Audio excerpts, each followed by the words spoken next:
No pressure, Andy.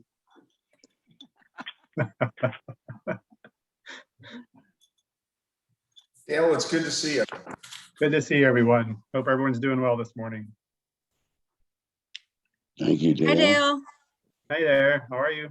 I'm well. How about you? I'm great, thank you. Thank you.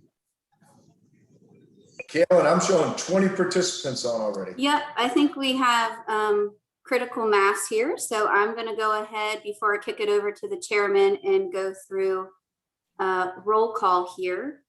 Do we have Councilmember Waring? Let's see if I see him on the screen. Not yet. I see we have Councilmember Seekings, Mr. Dan Batista. Present. Present. Do we have Mr. Doug Warner? Present. Okay. Mr. Bob Habig. Yes, I'm here.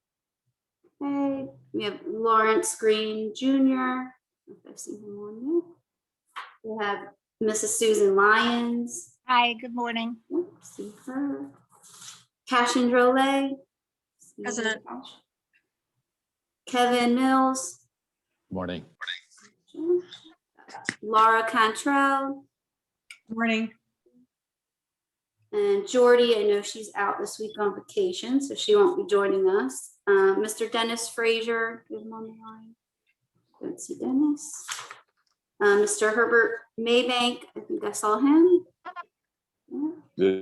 Good morning. Good morning. And finally, Mr. Haygood Morrison, the chair, who I will kick it over to now.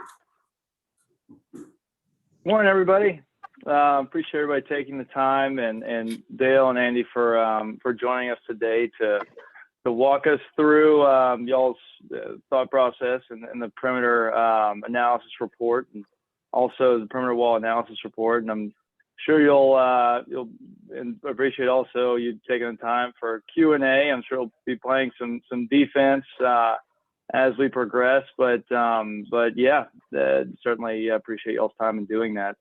And so, yeah, if you could, Mark, please introduce Dale and Andy to the crowd. I know everybody's familiar with their work, given the context here, but yeah, please introduce Dale and Andy. Yeah, thank you, Haygood. What I'd like to do first of all is thank both Andy and Dale for joining us today. As everybody on the call knows, these two are giving a lot more to this city than is normal for anybody to give to a city that they don't actually work for. So I want to thank them both for that. They're both heavily invested in the city. What you're getting today is just that. You're getting years and years of experience here, both through the Dutch Dialogues experience, both were involved heavily, and then you're getting the perimeter analysis report, and then many, many years and hours and time in between. This is also, I would consider this, if you haven't looked at the link on the full report, you're getting kind of a primer today to look at, and hopefully it whets your appetite to go in and dig into that report in its full detail. But really the most important part of today, I would say, at least from the city perspective, there's a lot of people on this call, as well as the city, that contributed to their report, because what we wanted to do was get a second look. This committee has kind of taken a third look, if you will, at the work that everybody's done. So please, we want to encourage you to ask questions. If we don't get a chance to finish them, enter them on the chat, and I'm sure we'll go ahead and be able to finish them up over the next couple of days. But at that, I'll turn it over to Andy, and again, say thank you to everybody. And when we get done with the presentation, we'll have a lot of time left for question and answers. Thanks. Thank you, Mark. And thank you all for the opportunity to speak to you again. I'm happy to share our work. Can you hear me okay? Everything sound good? Okay.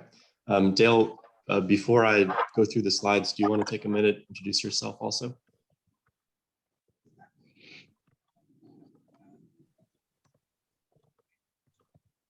Did we lose Dale? Dale, you're Hey, on Dale, mute. I think you're on mute. Sorry, everyone. I clicked the button, but I guess not well enough. Dale Morris, Director of Strategic Partnerships with the Water Industry of the Gulf, co-founder of the Dutch Dialogues with Andy's boss, David Whitener. We've done them in a few places, but one of the most satisfying Dutch Dialogues we did was in Charleston, because we can see it leading to some or contributing to very serious actions, important actions within the city. So that's wonderful to see that impact. Prior to that, just was coordinating the Dutch government's water management, climate adaptation work in the US for 15 years post Katrina. And I'm honored to be part of this this presentation today. Andy's gonna do the hard work, and I'll fill in as needed to help him out. I look forward to the questions afterwards. Thank you. All right, thank you, Dale. And as Dale partially introduced me, I'm Andy Sternat. I'm an architect and urban designer at Wagner and Ball, and leader of the Dutch dialogues with David Wagner and Dale in this report. In addition, some water and land analysis for the comprehensive plan update, which is underway. I'll reference that in just a minute. But let me share my screen. I'd like to take just about 20 minutes, give you an overview of our discovery report, our analysis of the Army Corps project to date, and then we'd be happy to take questions. Let me get this on the screen.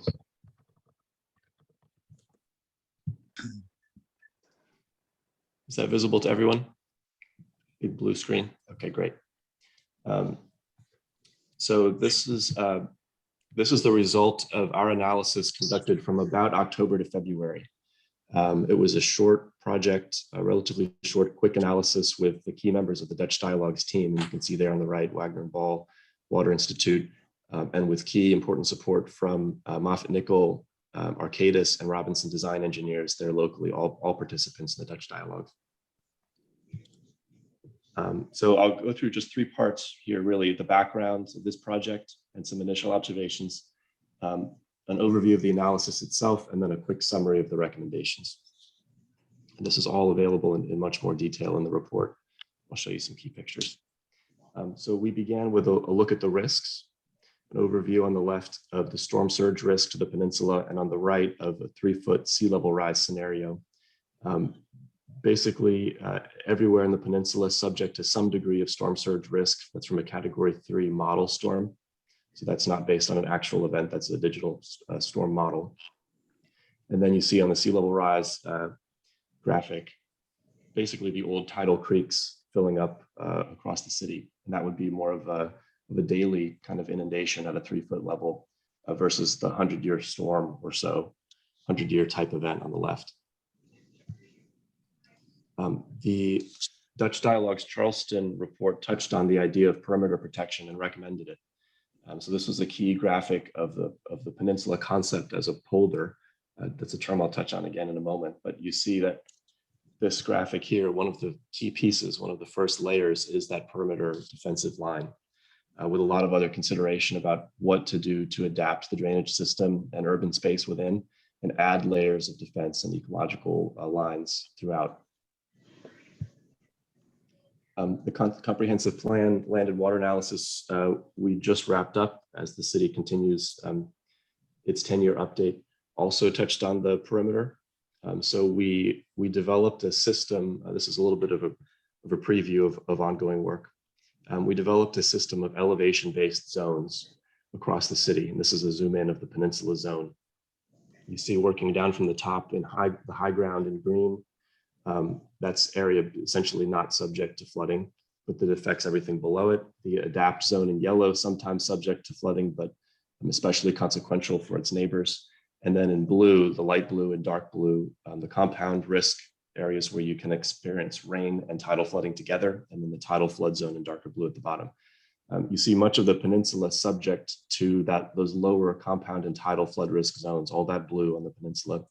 On the right, you see what happens with the perimeter, with the Army Corps proposed perimeter, basically taking that area of the city outside of the tidal flood risk zone. Okay, the discovery report itself, like I mentioned and Dale mentioned, was led by the Dutch Dialogues team.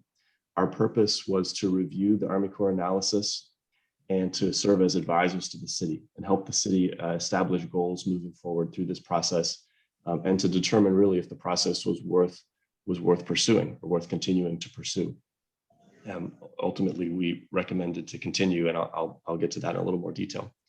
But importantly, this was not an urban design project, and this was not an environmental design project.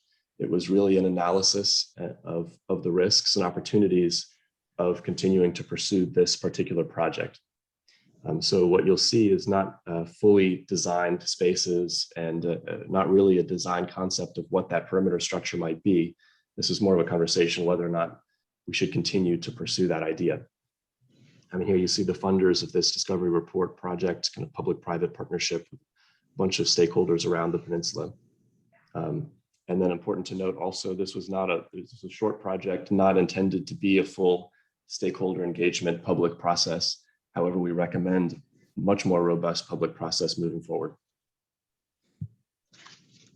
So a couple of text slides, I'm not going to read each one, but just some initial observations that sea level rise and storm surge, in our view, do merit this project, do merit perimeter protection in some form around the peninsula. The 50-year storm is somewhat of a low threshold target for a system like this in New Orleans. By comparison, the system is designed for a 100-year storm. And at that 100-year threshold, you have some benefit to insurance rates, for example. So this is the first step. We see this as the first step towards a much longer, higher level of protection. Recommend multiple lines of defense. Importantly here, number 5, the trade-offs at the perimeter are many. Included, for example, where to locate the structure. Where do you locate that line or that zone of protection? How does it impact wetlands? What is the cost to mitigate those potential impacts versus potential benefits of stormwater storage inside? So it's a constant trade-off in negotiation all the way around, and that's an ongoing process. And finally, foreshadowing here, number 6, the need for a water plan. In our view, there are many projects, many plans already underway, many really solid efforts grounding the city's direction at this point, but many of them still need to be coordinated. We see that as a key point. They need to adapt and be adjusted to this new peninsula perimeter context. Okay, I'm going to skip down, let you maybe read some of these finer points, but I'd like to focus really towards the end here on 6, 7, 8, 9.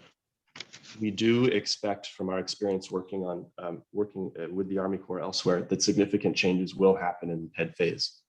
So, however, this part of the project sets the context and boundaries. I think that's a really key point. So the city needs an understanding going into PED of its goals, its desired outcomes for this project and surrounding it, in addition to it. There is some ability to adapt this line, to adapt the structure at that point, but the city needs a clear perspective before PED begins, what it's looking for. The cost share, number 7 here, I won't linger on the cost share concept too much today, but that also occurs in phases. There's a need in November for the city to establish its cost share commitment for the project, its financial ability to meet the cost share. However, the actual payments for that cost share will occur over time as PED phase plays out. And that could be over the next 5, 8, 10 years. Who knows, as those phases are approved and proceed. Okay, 8 and 9 here I think are important. If the city decides to proceed with this process beyond November, there are a couple of ancillary benefits that we identified. Economic benefit, just injecting this amount of money into the local economy to pursue this project, and the development of significant data, this data resources that the city can use for many purposes surrounding the peninsula as the project is investigated. However, if the city does not proceed with this project, there's a number of risks from loss of momentum. These problems will continue to compound. And importantly here, 9E, the private sector will continue to adapt itself in a way that is not necessarily coordinated for the benefit of the whole. People rationally and you can imagine protecting themselves and their own property may have adverse impacts on their neighbors and may not contribute to an ideal internal drainage system, for example, use of fill, other things like that, can have negative benefits in an uncoordinated way. Okay, briefly, the points of analysis we touched on. We're trying to expand that perimeter alignment into a zone. The Army Corps has proposed one line and have studied a number of alignments, but ultimately are proposing one alignment, we recommend looking at this perimeter as a zone, a place of negotiation with stakeholders all the way around. So some places that zone is quite tight. For example, the low battery area, there's not a lot of room to expand there. But elsewhere, along Lockwood, for example, maybe along the ports, the zone is quite wide, and the stakeholders there need a greater say in what happens in that area.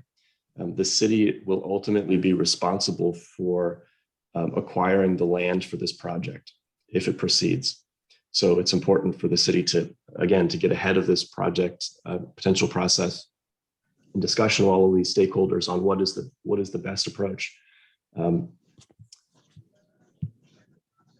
The analysis consisted really of five focus areas here. Risk management, that's the water levels surrounding the structure inside and outside.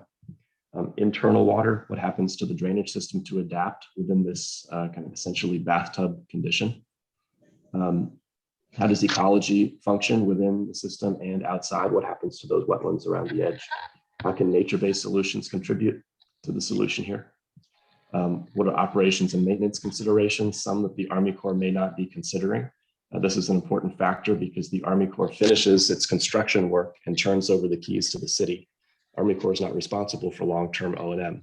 So the city needs to understand what it's committing to here long-term. And importantly, finally, urban design and historic preservation. How does this impact the identity and character of the city, and how could this project possibly accentuate that identity and even improve it? Just one slide here per each of those five, give you a sense. This is risk management and internal water. So what happens to those water levels? Just a diagram of the relative types of storms that the city may face over time. Some of these are very extreme long-term storms that would be expected to overtop the wall as it's designed, overtop that 12-foot elevation. That's part of the design criteria. That's not considered a failure of the system. That wave overtopping, wherever it may occur, has to be accommodated. So the internal drainage system has to be retrofitted and designed for that extra water. That can be done. That also plays into where the alignment actually happens. If there's a little more space inside the alignment, you have more room to adapt and manage that water. If the alignment's really tight up against the developed city, you don't have as much room to manage that water before it becomes flooding. And then finally, this polder concept. How do you think about the peninsula as a discrete water unit? That's a Dutch word, polder. An area of low ground surrounded by a high perimeter. It's something that the Dutch have been developing and working on for many centuries. And there's a lot Charleston can learn. Ecology considerations included what happens to marshes outside the structure when sea level rises anyway. What other consequences can we anticipate and plan for? And how does that affect the potential wetland mitigation cost? How can we use nature-based adaptations? The photo here is from Norfolk, a project of ours underway with Arcadis, developing a living shoreline to protect a low-lying community there on the coast. And how do we maintain tidal flows through this structure, at least in the short term, say before sea levels are projected to rise too far, to maintain ecological health on both sides of this barrier? O&M, some of the things I alluded to about long-term costs here. But movable and temporary we see as huge red flags for risk and cost. This photo here is of a gate, a storm surge gate at the lakefront in New Orleans, but this is the type of structure that could be expected to be developed through PED, the type of structures the Army Corps develops elsewhere.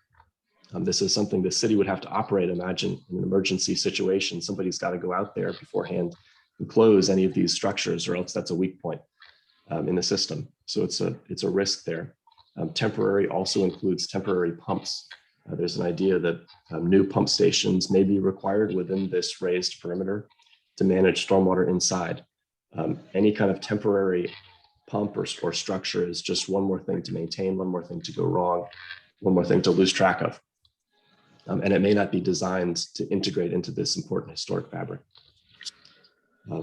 Annual costs need to be addressed, need to be calculated, and need to be studied. What the costs the Army Corps proposes need to be studied carefully. And finally, most places that manage a perimeter system like this have a dedicated authority, a dedicated staff. whether that's Rotterdam or New Orleans, surrounded by levees. There's a dedicated authority separate from, but integrated with the drainage district and public works. It's not the same, but it has a dedicated staff to manage this risk, long-term risk moving forward. And finally, the last criteria here, obviously the visual impacts are primary for this structure, and they need to be, it needs to be integrated both in terms of use and visual aesthetic into the historic city. Charleston is a primary American asset in terms of its history, urban form. Transportation needs to be very carefully integrated, from roads to the Ashley River Bike Bridge to new potential pedestrian connections around the whole perimeter, the new types of park spaces that this project might be used to develop to link all the way around. Extending Waterfront Park, for example, extending the Battery around all the way through the Lockwood Corridor. So we took a look at the Army Corps' optimized alignment as of about October, November. And here you see just our map of that line proposed at 12 feet NAV-D. So you see how that kind of stacks up. The green is everything below and the brown is everything above. So there's not much land elevation higher than the proposed 12 feet on the peninsula.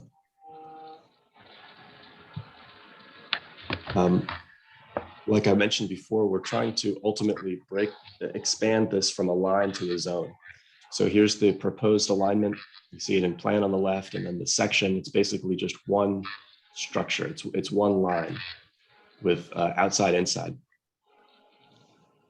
What we're proposing, the way we propose to look at this moving forward is that negotiable zone. So trying to expand in pink here, what is the kind of minimum, how tight can you get this possible structure, and how far out could you possibly push it? And somewhere in between is where it would actually end up. That's an outcome that is developed through lots more engagement and conversation with these perimeter stakeholders. In fact, everyone on the peninsula and surrounding. But this alignment zone provides some benefits, some potential benefits, depending on where you go, to address stormwater management inside. So that's both the anticipated overtopping from an extreme storm, but also the rainfall that falls within the system. If you have more room in that zone to manage the water, you have more space for that water to go before it becomes flooding in the city. We see another possible integration with the deep tunnel system that was built and planned with this zone. So imagine the pump stations for the deep tunnel system functioning as new pumps, new drainage pumps for the perimeter. So PED phase is broken up defined by the Army Corps in 4 parts. So PED phase 1 is proposed as the Lockwood Corridor. I think y'all are familiar with this at this point, and then moving around Low and High Battery up the east side, and then finally Wagner Terrace area as phase 4. We see possible opportunities here to adjust the phasing a bit and adjust the types of structures that might be considered for those phases. So these are questions to pursue going forward. Should phase 2 and 3 be flipped? Lockwood as first phase makes sense due to the medical district there and its importance as a regional health center, regional level 1 trauma center. But maybe the east side could use protection first and take advantage of the existing protection provided by the batteries, for example. There's currently no surge protection for many parts of the east side today. And then finally, PED phase 4 here in the Citadel and Wagner Terrace, maybe that's an area due to the really pristine nature of marsh there to consider nature-based solutions. Maybe there's not an engineered wall type structure there at all. Maybe there's another approach. And since this PED phase 4 is projected to occur so far in the future, maybe 5 or 8 years from now, a lot of technology and environmental thought is underway right now and will be developed by then. So maybe there's a different approach by the time PED phase gets around to think about how to protect that neighborhood in a more natural way. It's also importantly, background, Wagner Terrace, due to the natural topography of the peninsula, is a separate sort of enclave. It's quote severable. So the type of protection that occurs in Wagner Terrace can be thought of separately from the rest of the perimeter system. It can be protected independently of the rest of the city. So a quick idea here about what a polder actually is and what it means. On the left, you see the existing peninsula system. So the bottom left image basically shows rainfall falling on the peninsula and running off into the rivers or the harbor. And some of it is captured underground, some of it goes into a deep tunnel system, but it's ultimately flowing by gravity to the edge. When you think about raising the perimeter for storm surge protection and sea level rise protection, you've now got this kind of bathtub condition. You see the red lines in the bottom right. So you've got that elevated edge and you need to manage water inside in a different way. This is where that extra space for water inside the line becomes really important, because whereas each of those gravity points today feed to a specific outlet, in the future, those will be blocked. Those could be blocked by this system and may need connections inside. So you need to move water inside the system to get to these pump stations and to get to natural storage areas. So we think the more space we can use inside the system, even if it's not fully designed today, will be beneficial in the future and allow for more options to adapt. Just a quick little sketch here of what multiple lines of defense might mean on the Charleston Peninsula. That's everything from the alignment and the barrier itself, and how you might inhabit that in different ways, something like the high battery. But it means extra levels of protection outside and inside. So that might be wave attenuators outside, help knock down the waves a little bit. That might also allow marsh to grow and keep up with sea level rise if designed properly. Nature-based stormwater storage inside the line of protection, integrated with that pump station beyond that you see. It's also tied down and integrated with the deep tunnels. Maybe new types of bioswales, maybe even new types of perimeter canals where they fit, where appropriate, and raising some key roads and buildings.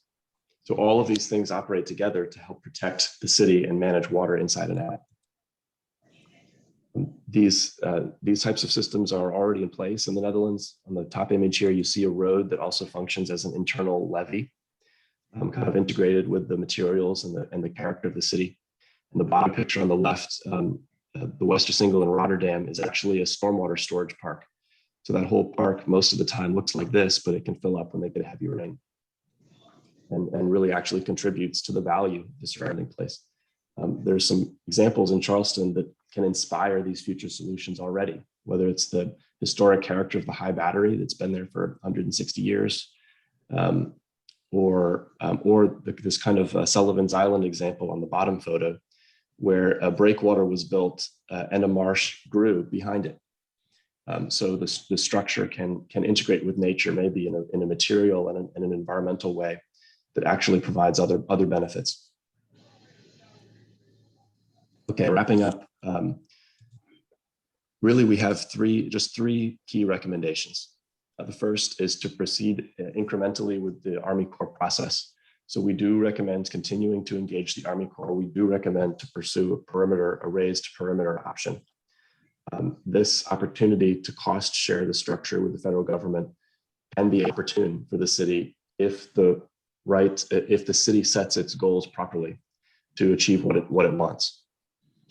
So the Army Corps can really be a partner, but the city needs to understand these decision points and consequences that the Army Corps may not be considering through this process, and really identify clearly its goals up front. So in orange here in the timeline, you see the Army Corps milestones. We're about here somewhere. EIS is underway, working towards this November milestone. At the earliest, PED phase 1 would not begin until sometime in 2023, if the appropriations and funding and approvals all go as planned. So that leaves a window of time now to consider something like a water plan, some process to coordinate the city's ongoing efforts and really clearly identify its goals. That way, by the time PED begins, PED phase will have to conform to the city's efforts already underway. So these parameters that we can develop at some point here will directly influence the outcomes in PED. Recommendation number 2 is the water plan itself. It's a bit unique in Charleston because of the work that's already been done and the work that's already underway. So elsewhere have, for example, a sea level rise strategy or a new drainage guidelines. So these things are a little bit of a head start and just need to be better integrated, especially with transportation and public space and ecology, and these multiple lines of defense. The key is here at the end. Real purpose of the water plan here is to get ahead of PED phase, to set the parameters for that work to come, but also provide these other benefits for the peninsula as a whole. Maybe that looks like, for example, the coordinated recreational park space all the way around. Anything that happens through the Army Corps project should be multifunctional and multi-benefit. And finally here, last slide, last recommendation. The clear stakeholder and engagement and communication process is really needed going forward to negotiate what happens in this alignment zone. One of the first recommendations of ours was to create, in fact, this council and committee, and we're really happy to be talking to you today, and that you're empowered in this role. But finally, I'll just end on this point here, this point C. There are some alignments currently drawn by the Army Corps that we know, as the city knows, are not optimum. They don't exist in the right place currently. For example, around Union Pier or the port property. We think that alignment should be moved, and we think there's widespread agreement for adjusting some of these lines. So I think it's important to stop talking about the bad alignments that that the city knows it doesn't like, and focus on the positives, focus on where it should go, where that agreement happens, not the negatives, just to build that positive momentum for this project that we think is so important and necessary, that the city get right. So I guess I'll turn it over there to Dale if you have any final closing comments, and then would love to discuss questions. Yeah, thank you, Andy. That's just a wonderful summation of all the work that was done. It's terrific work. We stand behind it. We think it creates a vision. I think as a team, we understand, we appreciate the need to deal with the surge risk within the city. We think it's real, we think it's substantial, and anything the city can do to mitigate it is probably essential to the future of Charleston. That said, surge is but one risk, and there are other risks, flood risks, water risks in the city, in addition to other economic and development and historical needs. So how to integrate that is going to be important. And unfortunately, the Army Corps process, and it's not the Army Corps' fault, it's just the way Congress and procedures that have developed over the last 50 years have evolved. The Army Corps process doesn't enable some of those other considerations. So the trick is can we find a way to enable the Army Corps, the federal government, to share in the construction of surge risk reduction for the city and the peninsula in a way that enables Charleston to continue to deal with these other challenges, as well as maintain its unique identity. And if you stop that process now, you have the surge risk and no possible solution, or no obvious solution that comes along with the funding that would help to create that. So this is an iterative process. I think Andy summed it up right, is, let's move forward with this process. However, be very aware and clear about what is acceptable and what is not as this thing moves forward. And that's it. Mark, I don't know if you'd like to MC, or I'll just. No, I think we'll turn it over to the chairman to go ahead and moderate questions and see if he has any comments. Yeah, thank y'all very much. Certainly appreciate y'all's time and walking us through that. Of course, is obviously a great report, and y'all did a great job summarizing the information for the purposes of what we're doing here. The way we framed this committee at the outset was, to go through 3 high-level items. One is this perimeter wall necessary in any iteration? Number one. Number two, is that solution something we can live with, and how do we modify it if it's not something we can live with? And then number 3 is, if both of those are answered in the affirmative in some way, then how do we pay for that? And so, starting at the beginning, and this will be a simple question, but I think it's going to help frame out our discussion here. A lot of the concerns that I've heard from the committee members are regarding prioritization of this cost. So, rough math, I believe it's $120 million committed in 5 years and spent over 10 years, for the city. And so, it's a very, of course, a very valid point and great question. And so, I'd like for y'all to, if you could, kind of touch on that quickly. And also, I am going to, if you could, everybody who has a question, and Kevin, thank you for sending that in. If you could type your question on the chat function, that'd probably be the best way to work, question by question through this. And as Mark said, if we run out of time, that'll also allow for the questions to be recorded in writing. So Andy and Dale can touch on those after the meeting and respond back to everybody. I think Dale, I'd like to hand this over to you, but just one thought about the prioritization of cost. I think it's important in our view to see this as an investment, and compared, there's a no cost scenario, no action scenario, and the risk, potential risk and cost of that scenario from a damage point of view. But I think it's important fundamentally to see an investment, the city's investment, as something that has to deliver more benefit than just a perimeter protection structure. That's why it's so important to set the goals and set the parameters early for what it must accomplish from a recreational health standpoint, from a drainage standpoint, many other transportation aspects. So in that sense, it's an investment opportunity. But Dale, would like to turn this one over to you with your economics background. Sure. Again, I think you have to consider, straight economics. What is your starting point if you do nothing? If you do nothing, you're going to maintain this surge risk, and Charleston's surge risk isn't as high as you have in Houston or in some other Gulf Coast communities, but the southeast Atlantic coast does get hit with a number of surge events. Some just tropical storms turning offshore, and some with direct hits from hurricanes. And I think 30 years ago, Charleston experienced something like this. So that's going to occur. And I don't know if any of you have walked a site or a location that has been hit by a substantial surge. If this is an urban environment, it is something you do not want to see, and it is something you want to avoid. And it is something that this surge structure cost will be seen as inexpensive compared to the impacts of a surge event.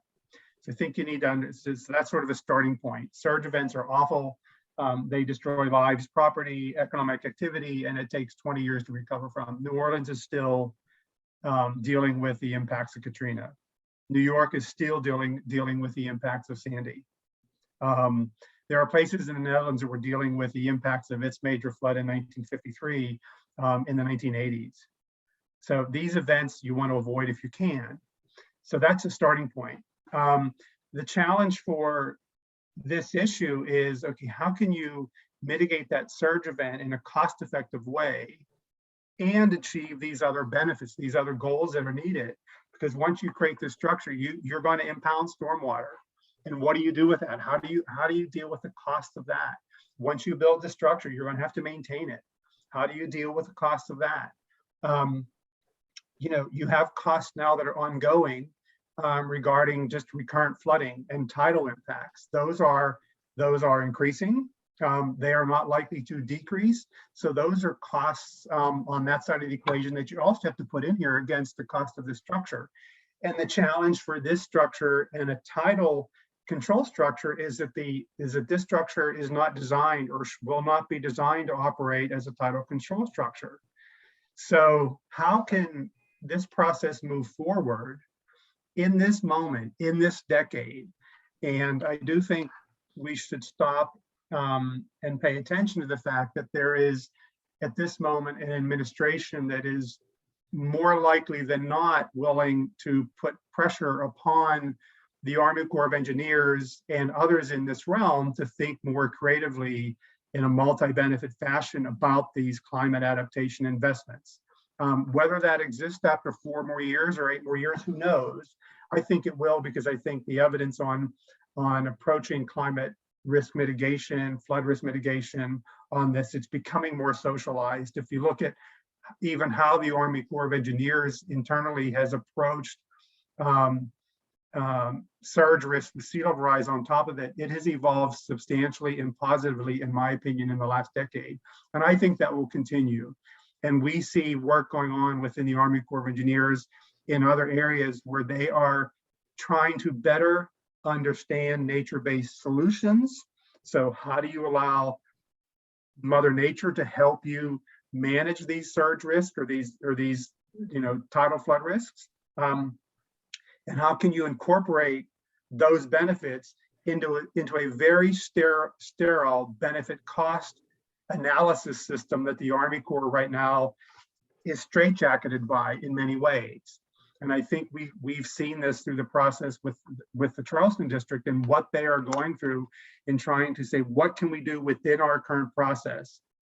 And I see opportunities in dealing with the Corps and other places where the Corps' processes may become more open, more expansive, more integrative of these kinds of approaches. So there's an opportunity here to think we're stuck with the Corps of Engineers process now. We need to try to improve it for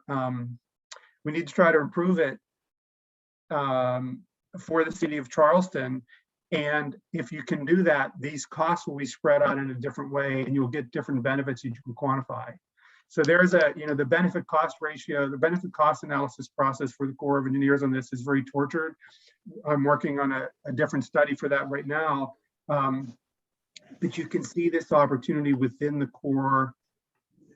The Corps leadership is struggling with how to make this more open and beneficial and conducive to the assessment and the valuation of nature-based outcomes and outcomes that include social and environmental benefits.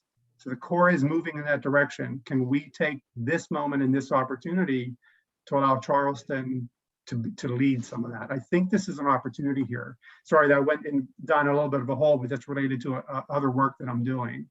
I think just to put a point on it, if you spend 120 million in the first 5 years and all you get is a wall, it's a failed project. Yeah. And I think there's no way around that. It has to deliver much more, and you have to have that understanding and as much of a guarantee as possible, as soon as possible, that it will. Sure. Well, thank you. And that's a very detailed answer. I appreciate the clarification as well. And next question comes from Kevin Mills, the South Carolina Aquarium, President and CEO of the South Carolina Aquarium. In assessing risk of overtopping, water diversion, et cetera, were dynamic storm effects such as wave elevation, water volume, velocity, and wind direction modeled and considered? Short answer, yes. And they were considered both by the Army Corps and by an additional analysis, a higher level, faster analysis conducted by Moffitt-Nickel on our team. They found they were modeling things like the reach of wind, the amount of space outside the wall for those waves to build up, and a whole bunch of ranges of scenarios of water levels. So short answer is yes, and I think the Army Corps did a much more detailed analysis that fundamentally confirmed the similar points.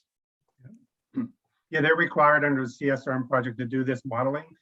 Though I think what Andy indicates is in our study, we were very worried about wave overtopping impacts and things like that, because that's stormwater, that's water that's impounded, that you're going to have to store or otherwise manage. And so the Moffitt-Nickel study looked at those considerations to see what additional water volumes were going to be needed to be managed by the city inside this structure. And the Army Corps process did not have to manage that too much.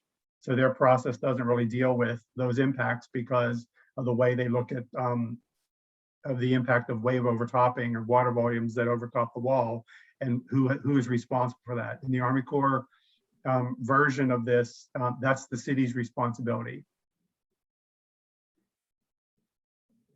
There's a bit more detail in the appendix of the discovery report, the Moffat-Nickel calculations there. Great, thank you. Kevin, does that get your question fully answered?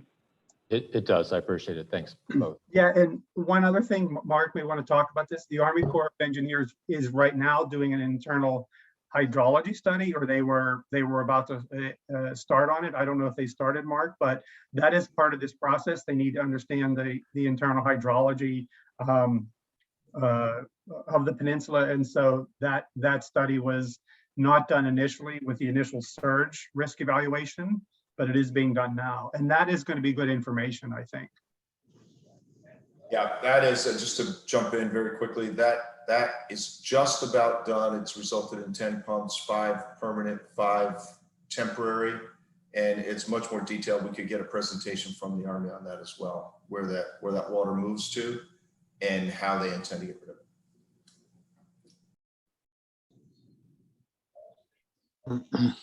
Thank you all. Next question was from Doug Warner, who is Vice President of Media and Innovation Development for Explore Charleston. And I think it's probably a question we all have as well. Mark, I'm sure we can put this on the website link, the copy of this presentation, the summary that Andy and you're nice enough to walk us through today. Yeah, I have it already. We can go ahead and do that.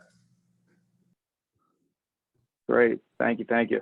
And the next question comes from Susan Lyons, who's the chairperson for Groundswell, which is a advocacy group for Peninsula homeowners. And so for specifically regarding encouraging the city to prioritize flood mitigation. And the question is, how would the recommended water plan be accomplished and how long would it take? It seems to me to be the first step. And, this is, I'll add my own question to this. I'm sure, Susan, I think the last sentence, you're probably thinking the same thing. What does that look like from a critical path standpoint as it relates to the ongoing core efforts? And what would be time constraints there? Agreed. This is a really important thing. I think there's different ways to look at it. If it already existed, it may have influenced the core process itself to this point. However, that gap that I talked about through 2022 before the start of PED phase, I think is especially critical. And I think that's about the length of time that might be expected for a thorough integrated effort. We're here today, and nothing's going in the ground yet. Nothing's fully funded. That's the outcome that we're really aiming for, is making that investment the right one. So I think in my mind, if we're thinking about a water plan, it's achieved sometime in the next year to year and a half, perhaps, but certainly with enough lead time before any potential beginning of PED phase in order to directly influence that outcome in terms of which goals and ambitions are set.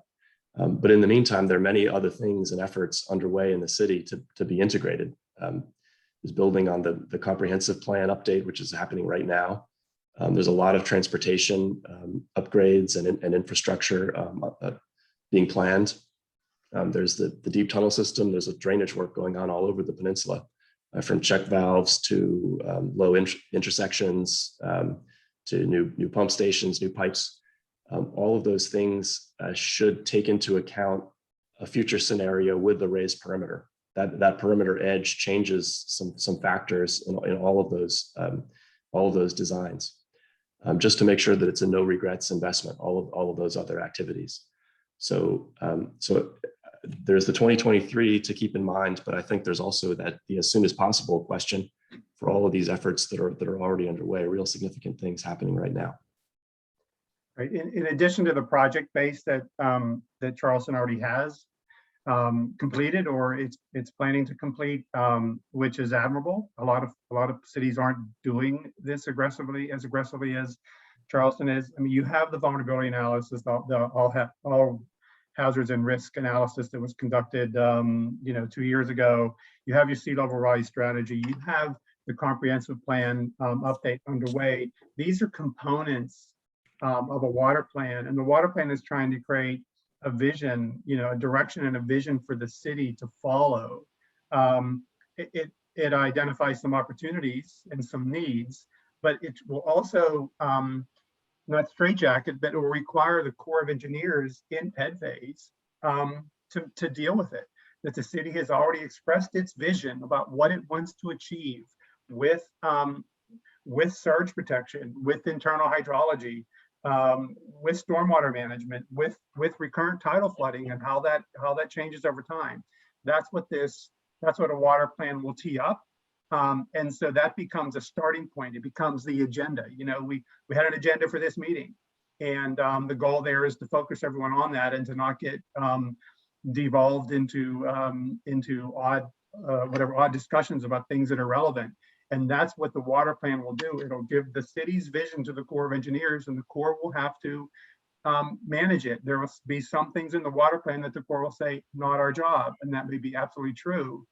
But Mark can talk about this. We know it through other places. Is in Iowa with there's a flood risk mitigation project that had a sort of vision going on in between the commitment to the project and before their version of PED started, and the Army Corps of Engineers says, aha, we have to follow this, or we have to manage this. And that's what a water plan will do. But I also think there's one more important factor here citywide, is there is a pressing need to get, if the city commits to moving forward with this process with the Army Corps, there's a pressing need to get a water plan developed for the peninsula. But there are other boroughs and parts of the city that should also have a water plan.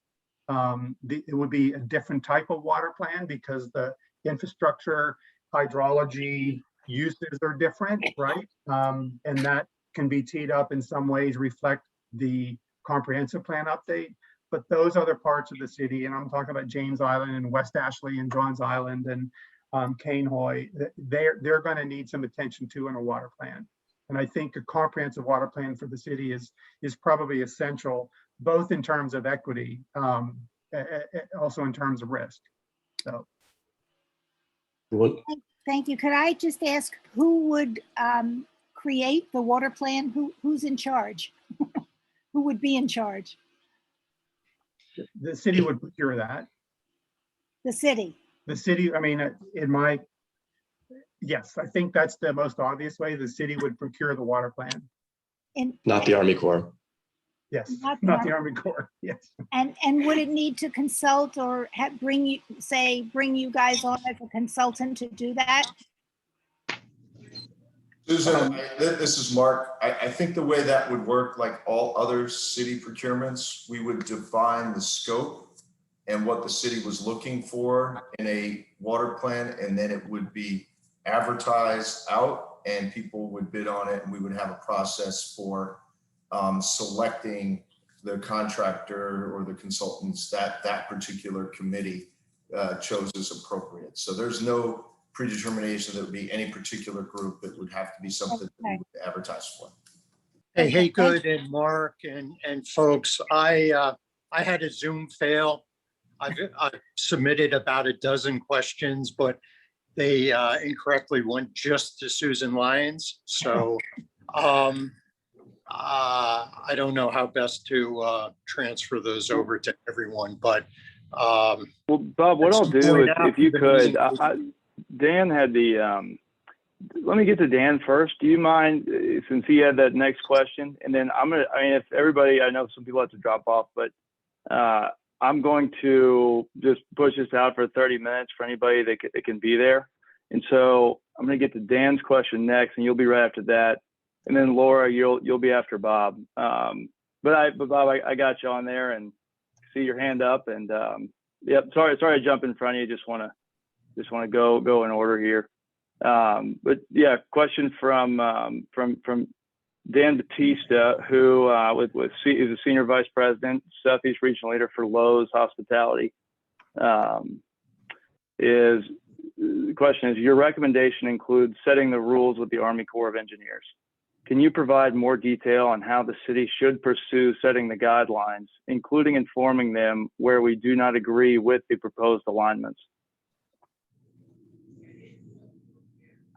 I think the first opportunity is in, now through the EIS, through the comment period and through engagement through that process to define what the impacts are and what the city sees as impacts. Right. I think the second opportunity is the city's response letter in November to accompany this project.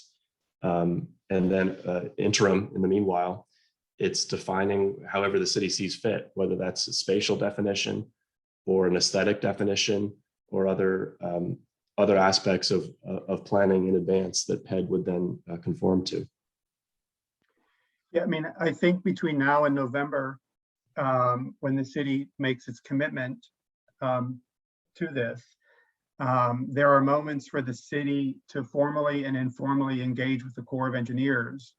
And I think every moment between now and then should be used to informally and formally tell the Corps, explain to the Corps what it hopes to achieve with this and what it will accept and what it deems at this point to be unacceptable or clearly undesired. Again, there are some conditions of this alignment that we see now with road crossings, and Andy showed you what that structure looks like in inopportune places that are going to be, if you think of this structure with those kinds of gates that cross transportation corridors on Morrison or on Lockwood, and you have recurrent flooding, tidal flooding, I just can't imagine that being very efficient. I know it won't be efficient, and it's going to be a nuisance.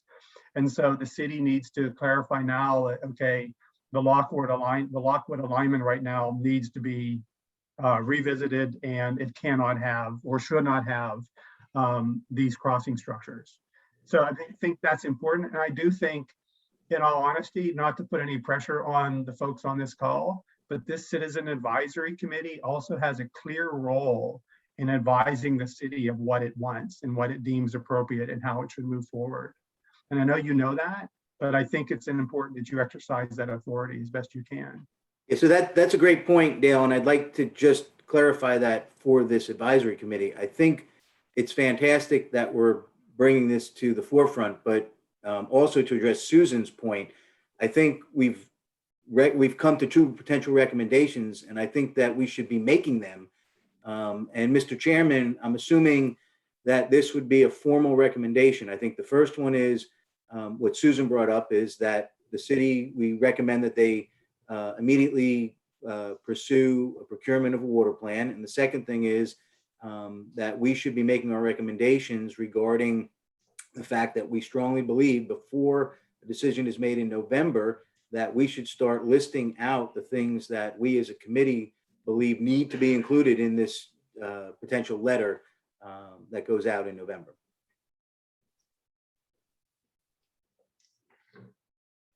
Understood. No, thank you, Dan, and appreciate that clarification.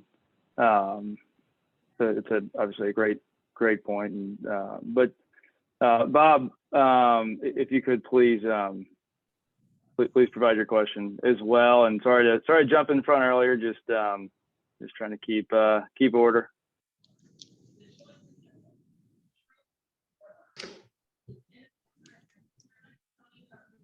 Yeah, no, I was just assuming that my questions got dead-ended. Did not mean to preempt anyone else. Here, let me pull up I'm doing this on my phone, and I'm a Zoom, I'm Zoom negligent. Let me just read these fast, and then maybe the responses can come after the meeting. So the first one was applaud the focus on having the city develop an integrated and comprehensive water plan. How do we best press for a plan for the plan? Who's in charge? How much will it cost? How is it funded? What are the milestones and process for public adoption and endorsement?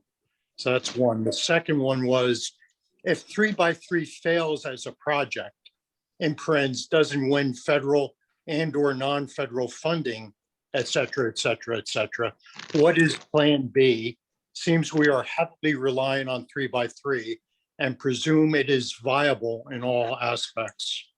And the third, and that sort of harkens back to earlier comments about doing a comprehensive risk assessment on how do we stand relative to other suitors of Army Corps of Engineers limited funding to pull off this kind of a project. The third was the milestone PERT chart is fantastic to finally see. It really provides good clarity, but isn't the construction period 14 to 20 years? And that only starts after federal funding, presumably in the 2022 water bill. And then the PED goes for 2 to 3 years. And then construction starts 1 year after the conclusion of PED. So thanks for humoring me on those. There's a lot there. Holy smokes. So Andy, I'll take some of these and maybe you can figure out what I forget. So if the 3x3 fails, if this process fails, if the city decides to not pursue current engagement or continued engagement with the Corps of Engineers, I mean, you know, I think stormwater and public works and emergency folks, emergency management folks in the city or transportation folks are going to have to figure out how they themselves and collaboratively, but also individually achieve flood risk mitigation investments alongside the stormwater management investments and tidal flooding investments that are going to be needed. And all those things are now sort of haphazard, ad hoc. So it's going to require the city then to have a comprehensive strategy for itself.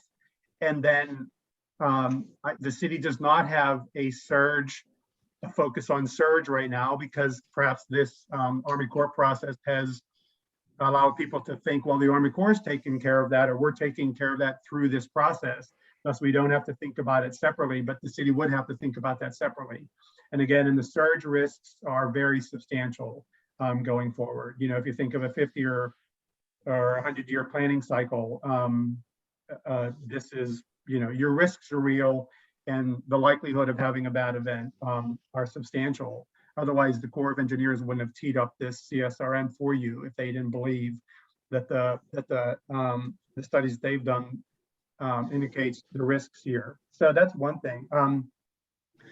So, you know, the CSRM process through Congress, you know, authorizations, appropriations, there are schedules for that. Those things go out the door when a disaster occurs. So if you get a disaster, Charleston, unfortunately, would say have a surge event in the next 5 years.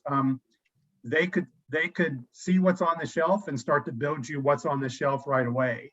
And the sentiment that would at that moment within the populace, within the region, would be we want to prevent that from happening again. And you will get a concrete structure that you may regret 20 or 30 years down the road. So I think that's the challenge here is after an event, things occur in response and reaction to what just happened. And what we're trying to do with this recommendation, and what we think is necessary is to think more long-term, is how can you achieve this surge reduction in addition to all the other things that you need. So there is the opportunity with the current administration, with a possible infrastructure bill that has 50, 60, 70 billion dollars set aside for this kind of adaptation. With these changes we see in the Army Corps of Engineers, there is a possibility to accelerate that schedule that you see there. I mean, it does take 20 years to build this kind of thing through normal processes, but you have those two moments. If you have a bad event, things accelerate very quickly because Congress will throw money at it. You see that in Houston, you see that in New Orleans, you see that in New York, you've seen that in places that were hit by Hurricane Michael in the Panhandle of Florida. So that's a suboptimal in such a sensitive place like Charleston, that is a suboptimal process. And if we can get ahead of that, we can help you get ahead of that, we should. So that's one. Again, and with this, there's a recognized need in infrastructure economics. The US has been underinvesting in a lot of infrastructure for 3 decades, and there is perhaps some money coming down the pike to do this. If that's the case, these long-term 20-year processes from the Corps may get expedited. So you may get a shorter PED phase, and you may get a more focused construction phase for phase 1 and phase 2. So those are opportunities that are there before you, but by golly, get it right before you start. And that's what the water plan, that's what your responsibilities, that's the opportunity you all have right now to get this right. I think if I could just add 2 points, one relative to where this project stands against others around the country. The current BCA from the Corps is about 2.4, 2.5, which is kind of threshold level low. It's on the low side for sure compared to other places and projects. So that becomes a political negotiation to some extent. You need to maintain that BCA for the project to be viable, but the strength of a congressional delegation may be able to play a role or tip a scale. But another point I'd like to make is what happens, what's a plan B? And what happens potentially without the Army Corps? And I think there's a couple examples maybe. One is something that the image I showed you of the living shoreline under construction in Norfolk right now is not an Army Corps project. It's something that the city developed and procured on its own. The project spearheaded by the resilience officer there and the resilience office and planning office to protect that low-lying community. It's a raised berm, living shoreline. Doesn't offer the same level of protection as this project proposes, but it does do something. So there's another federally funded approach, perhaps. Again, maybe it's an outcome of a water plan that develops a series of integrated projects, a holistic thinking about a district level protection that gets funded another way through some other kind of federal appropriation or another more innovative way, perhaps, that hasn't been tried yet. I think there's so the plan B maybe it falls back on the water plan a little bit and an integrated idea of what protection means. And if you have that idea in place, perhaps there are other ways to achieve it alongside or in addition to this project.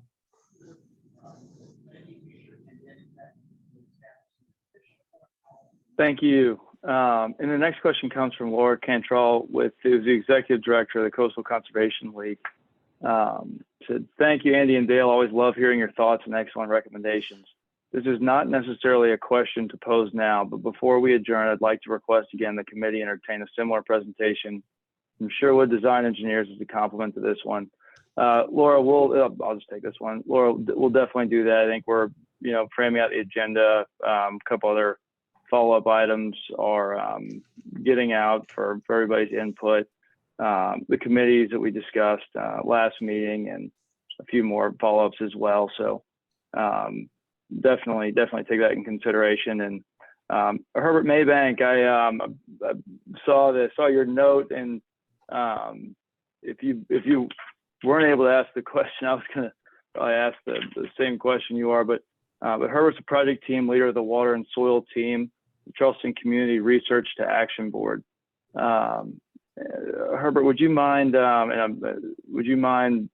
providing your question to the group? I know looks like the chat portion of it got screwed up, so if you could do it verbally, that'd be great. Yeah, if I can remember, I'm listening to so many questions coming from all different areas, and they're interesting and important.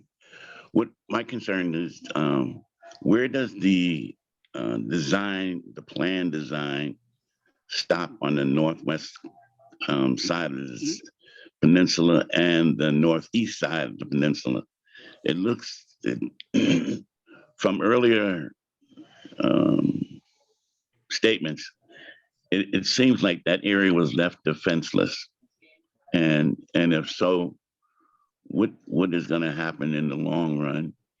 and how will they defend themselves when the crisis comes? In the planning, why not look at including them now instead of trying to add them in later or end up kicking the can down the road and that continuum? I think those questions will need to be put to the table and answered to give everybody a thought of inclusiveness in this planning for the defense of the city. Because in the end run, if left defenseless and not covered in the plan, wouldn't that lead to like gentrification? So are you talking about Rosemont? Or are you talking, so you can see the alignment on the screen that Andy is showing now. You can see where the structure begins and ends, and that is where the Army Corps has defined the surge risk for the peninsula. So that is defined by the study authorization. I think the study that Sherwood has done, or I know the study that Sherwood has done for CCL does have some recommendations for Rosemont and the communities to the north and west of where the current structure is. So I'm not sure if I understand if that's what you're referring to in this other community. So you can see where the alignment at the top of this map is showing. You can see where the alignments end, and that's because it ties into what's considered high ground, that 12-foot level that the Army Corps of Engineers has established. Okay, reading them, I can't read the map as to what does that say, land size. What landmark are you referring to is the end of that? You look at the red line, the solid red line. There you go. Andy's pointing to it. And you can see the brown. The brown is considered high ground, so that's what the structure ties into. So Rosemont is outside of that protection area. If you're familiar with the Bridge to Nowhere area, yes, that's right here outside the line of protection. Okay, and everything else until you go past Rosemont is part of the city. And what I'm hearing is that the City Corps of Engineers says that area doesn't need a defense line. Am I right or am I incorrect in my assessment? My understanding is that it's not defined as part of this project, but that's not to say that it doesn't deserve defense. I think in terms of from the way I understand, in terms of the feasibility of connecting a single line to capture that entire area, it was determined not to be feasible for this project. But I think that's where the value of the report Laura's referring to from Sherwood and these other kinds of nature-based solutions or other types of protective solutions that may be possible for pockets of communities outside this project. I think that's why that's even more important. Hey, Andy, this is Mark. I just want to clarify, because this is being recorded. All of those areas were considered. Every area in the city was considered. And in particular, the Rosemont area is one of 3 areas that have been designated for flood proofing or other adaptation measures to provide the same level of protection. And in Rosemont, because of the how it sits out away from and it's surrounded by higher ground, but there are spots of Rosemont that are under the 12-foot threshold. The thought process right now is that the homes that are below 12 feet there would be raised as part of this process, just like a large percentage of the homes currently being rebuilt in Rosemont today are being raised so they can stay there. That would be the same strategy used with those homes that exist that are still below 12 feet. So they're not, it has not been left out. It was just considered as a different way, because bringing the wall all the way up and around Rosemont 1 would be an area of, you'd be protecting a lot of area that's already higher than 12 feet. And so the wall therefore wouldn't have a lot of benefit. And 2, the cost of that would affect the cost benefit ratio. So in those cases, the Army Corps looks for an alternate way to provide similar benefits. And the other thing we didn't want to do, we didn't want to put a ring dike around Rosemont community and kind of wall it in, did not want to do that. And I would imagine the surge risk and the fetch and the reach is different up there. It's simply because it's further away from where the surge is going to impact, let's say, the battery. So surge heights will mitigate as they move inshore, inland. And also you have the expansive West Ashley marshes throughout there that will be absorbing some of that surge water. So you have a different hydrodynamic condition up there that may have made Rosemont, put Rosemont up beyond the study confines of 12 feet. I hear explanations, and it still says to me that it leaves that part of the city defenseless and left to be kicked down the road for consideration as to what and how is going to be used as a line of defense for when that surge comes. And while the planning is being planned, looking at how that can be included in it now, so that when funds are being like generated or allocated or like trying to find funds, that will be included in the plan.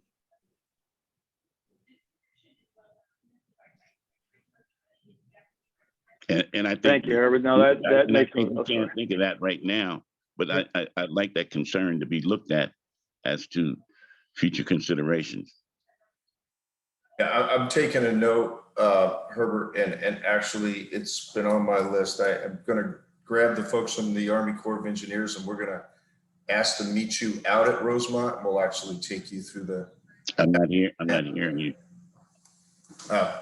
I'm taking a note. This is Mark again. I'm taking a note, and now that the COVID thing is lying down a little bit, I'd like to grab some of the planners from the Army Corps of Engineers and actually meet you out there and walk you through the thought process out there. And I want to do that early instead of late, maybe as early as next week or the week after.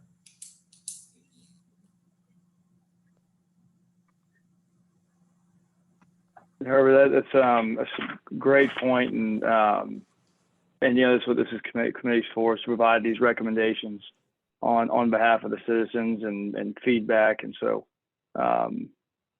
yeah, no, that's obviously crucial to make sure everywhere in the city is highly protected from storm surge. The next question comes from Cash and Joel, who is the Chief Advocacy Officer for the Historic Charleston Foundation. The question is, what are the perceived risks from your perspective if the city does not proceed with the Corps' next steps on the project? So, question to Dale and Andy, what are the perceived risks from your perspective if the city does not proceed with the Corps getting in the next steps on the project? I think a few of those we touched on down at the number 9 here. And some of them were brought up by Mr. Habig and others on the call. The lack of Plan B, the loss of momentum, the fact that these challenges continue to grow every day and year without action. I think others that I didn't touch on previously, an incomplete system ends up not really providing protection for a storm surge type event. You know, maybe there are other benefits along the way, but without the complete perimeter, if there are any gaps or holes, the area inside remains at risk. I think Dale mentioned one of these, the rapid post-disaster implementation, the instinct to quickly construct anything that's on the table after an event that may occur, as we get ready to enter into hurricane season here a little earlier than normal. So not to be too disaster, alarmist about it, but that event could happen in a year, and then without proper planning ahead of time, without this effort underway, you may get something quicker, more knee-jerk, that doesn't deliver the integrated benefits the city really needs.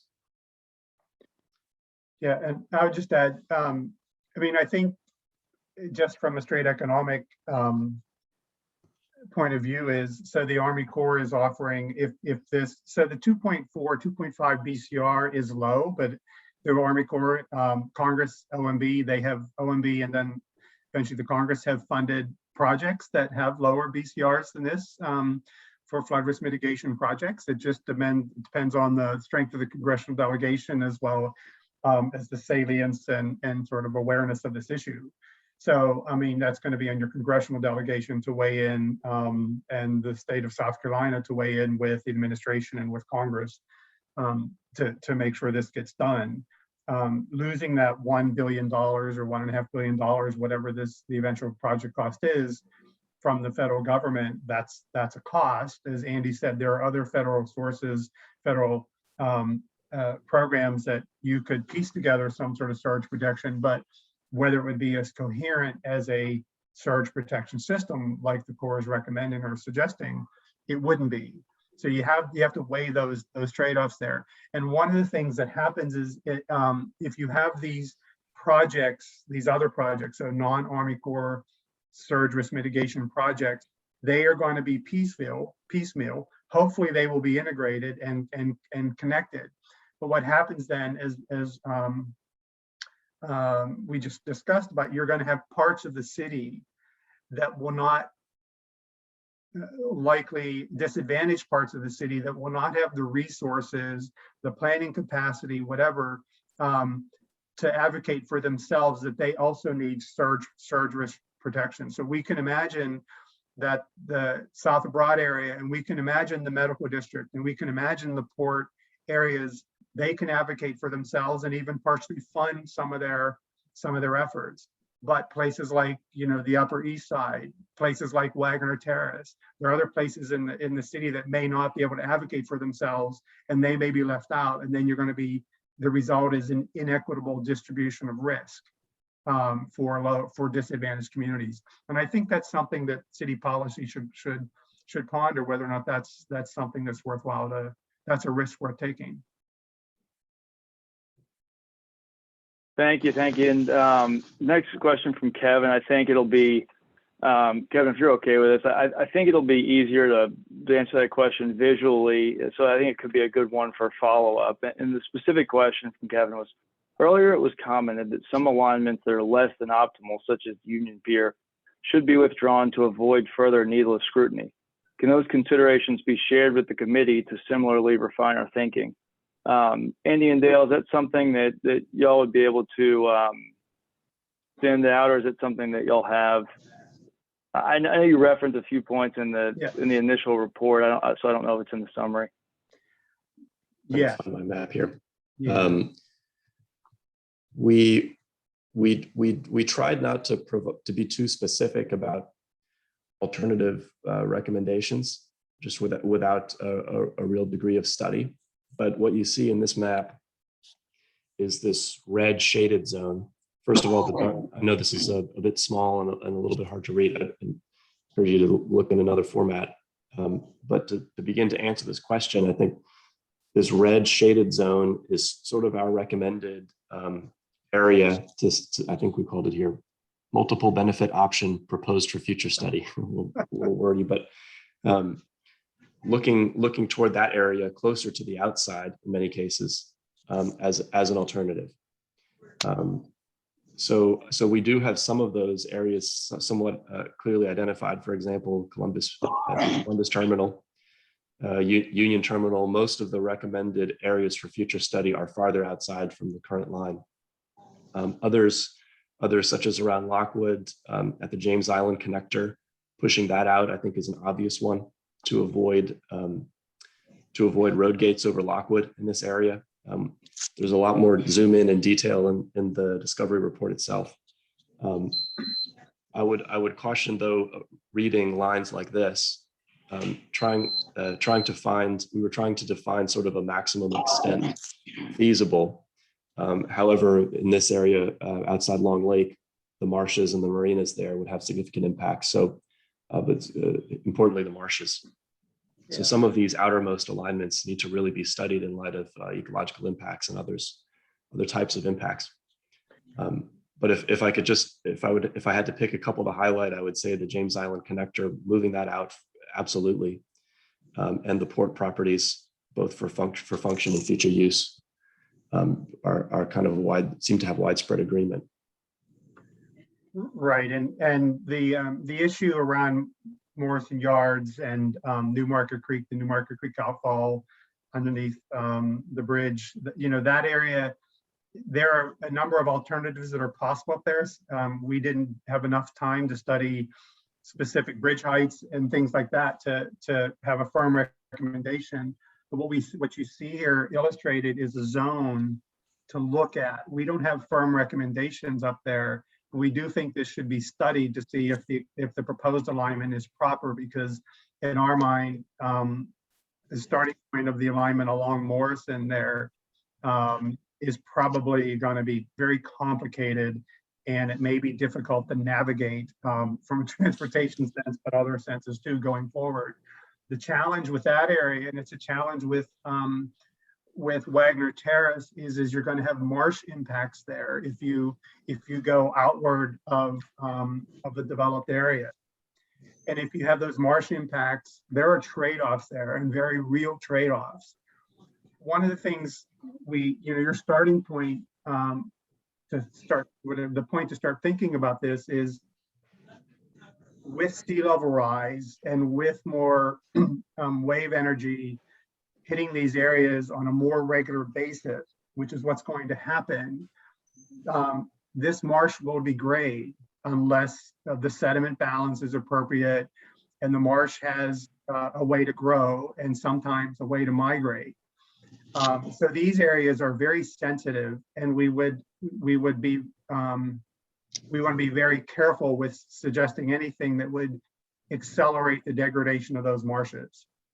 So particularly those two marshes, the ones around north of Morrison Yards and the Columbus Terminal and around Wagner Terrace. There are other marshes along the peninsula, lower, the ones along Lockwood on the Ashley. I just don't know how those marshes survive going forward, because there's not much sediment there for them to pick up, and there's no place for those marshes to migrate inland. So those marshes, unless they're maintained aggressively through human intervention, I just don't know that they're going to survive because of the wave action and sea level rise and the sediment balance in those areas. So when we talk about marshes, we want people to start thinking about what is salvageable and what can grow and what is likely lost no matter what you do. And once you start to assess those kind of things, and we did not have the opportunity to do deep assessment of this, but I think that's a very important consideration. So when you look at those two zones, again, in addition to what Andy recommended, the Wagner Terrace marshes, as well as the New Market Creek marsh, so to speak, they have to be reviewed very carefully. And there is an opportunity to do nature-based approaches in there, ways to allow these marshes to migrate and improve and not be lost. And you have a wonderful, you may or may not know this, but there is a very important NIFWF marsh project on the West Ashley marshes, so directly across from Wagner Terrace. And local researchers are working on that. And I think there's as I understand this project, there is a thin fill, so using a thin fill additions of dredge sediment to help these marshes stabilize and grow. That could be instrumental for devising strategies for the Wagner Terrace marshes and the New Market Creek marshes. So again, this opportunity presents itself because of current study and because we know the Army Corps of Engineers is working very diligently to better understand nature-based features, nature-based solutions, and how they get those included within their cost-benefit analysis processes. So this is an opportunity I see, but we want to pay very clear attention to the sensitivities of these marshes for the wonderful benefits they provide and the aesthetics, but also, without doing anything here, sea level rise is going to challenge some of these marshes. Yeah, thank you, everybody. And we're, obviously getting tight on time. So, there are, in particular, Susan, Mark, correct me if I'm wrong, but I think the answer is absolutely. We can provide that in our recommendation to both staff and council. And then I wanted to get to Councilmember Waring's questions, and then I saw Bob saw a question come in later. But anyway, regarding Councilmember Waring's questions, has or is anyone studying the cause and effect of deepening of Charleston Harbor has on flooding on the peninsula? So what is the cause or effect? Have y'all studied it on the deepening of the Charleston Harbor? And number two is, what will be the effects on storm surge on areas west of the peninsula, as well as east of the peninsula? So west of the peninsula, including South Windermere, Burnstown, the North Bridge area, and east of the peninsula, including Mount Pleasant. And so those are the two questions from Councilmember Waring. Andy, I'll start and you can clean up, I guess. Sure. So if you understand, and I'm not a hydrodynamic engineer, but surge propagation depends upon wind speed and water levels and larger environmental conditions, and it is unlikely that the deepening of a navigation channel is going to impact in any substantial way the way that the surge is going to propagate. So I don't see that being a challenge. Again, it's worth asking the Army Corps specifically, but I don't see that being a challenge. These channels that have been pushed through marshes in other places, whatever, in the Chesapeake Bay and in the marshes in Texas, the coastal zones in Texas and Louisiana and Mississippi for navigation, those have allowed surge to propagate and to extend further inland, and they have caused salt intrusion that destroyed the marshes, which degraded the marsh benefits for surge energy reduction. But I don't see that occurring within Charleston. And for the other issue, so this, and it's very important to state this. This Army Corps project is to protect the peninsula for a variety of reasons. The BCR to protect Johns Island, West Ashley, Mount Pleasant against surge event is not there. So other kinds of interventions will be needed there, not a perimeter protection system. Surge risk is very substantial there. I think if you look at the land and water analysis mapping that Wagner Ball and we did for the city planning on the comp plan, that shows you what those risks are, and they're not inconsequential, but you can't solve them with this project.